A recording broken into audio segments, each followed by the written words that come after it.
Those same 20 men and boys that encountered Gates's army decided we can do better than them. And they met the British and overwhelmed them due to guerrilla warfare. So they were able to destroy a large amount of British soldiers because they were hiding in the swamps and the pathways that the British would end up walking. And this inspired the Americans to take a new strategy to the war in the South.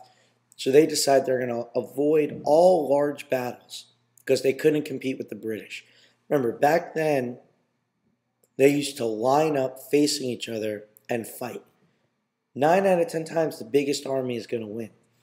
But avoiding the large battles really took away Britain's greatest strength of having more trained soldiers and supplies.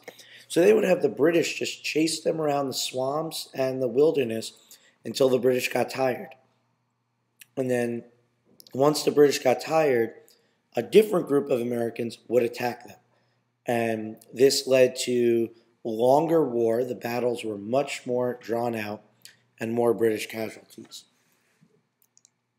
There's one thing that has been known throughout time, it happens every time people go to war, is that the longer a war takes, the more people say, let's just end it. And you can look at the war that America is in right now, in Iraq and Afghanistan. When the wars started in 2001 and in 2003, a lot of people were behind it, said, yeah, this is the right thing to do. Let's win this war. Let's fix the problem, and let's leave. And now that it's been going on for 9 years and 7 years, people are sick of it. They say, really, why are we still fighting? Can't we just end this? Let's bring our troops home. This is the same way that many people in Britain begin thinking. Next slide. But right before the Americans started thinking that way, we caught a break. By 1781, most of the fighting was taking place in Virginia. In your notebook, I want you to answer this super easy question. Which famous American author is from Virginia? General Cornwallis, or General Lord Cornwallis, decides to set up his troops in Yorktown, which you can see by that A on the map right there. He did this because it would give him easy access to his supplies from the south and from England. So they could just bring them in on boats and bring them to his troops. But General George Washington knew that this was a huge mistake. Cornwallis didn't realize that Washington was helped by over 6,000 soldiers, French soldiers, under the command of General Rochambeau. And he also knew that he had French ships that were coming to help them. So Washington said, this is when we end the war. We're going to do it right now. They've got a huge army in Yorktown, and we can trap them. So he sent letters to the French Navy instructing them to block off all water access to Yorktown, as illustrated by the 2 boats on that map. He then decided to bring his troops from the north and wait just outside of Yorktown, which you can see by the picture of George Washington. Once everything was in place, the soldiers, Washington soldiers, started marching south toward Yorktown and blocked off south of where you see West Point there, made a huge barricade. The British soldiers couldn't go past them. They tried going to the south, and all of the French boats were there. And similar to Boston, Washington said, until you surrender, we are going to bombard you. And Cornwallis said, we will never surrender. And the French Navy, for days, just starts bombing the city of Yorktown. Washington's troops from the north have their cannons set up, and they are bombarding the city of Yorktown. Finally, Cornwallis realizes there's no way for them to get food. There's no way for them to get any more supplies, and there's no way for them to leave. They have to surrender. And he surrendered with 8,000 soldiers, which was the largest army that Britain had. I want you to answer in your notebook, why was George Washington's plan such a good one?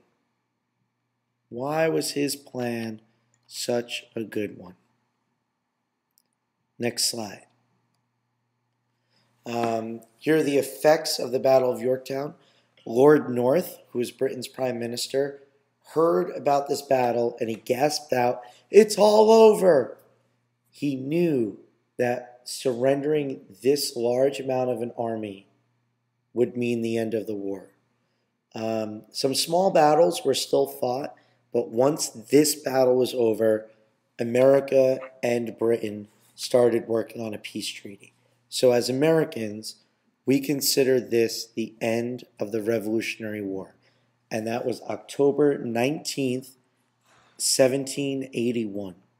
So if you ask me, the real day that we should celebrate Independence Day could be considered that date, because that was the date that Britain finally surrendered. Next slide. Let's take a look at your 3 final assignments.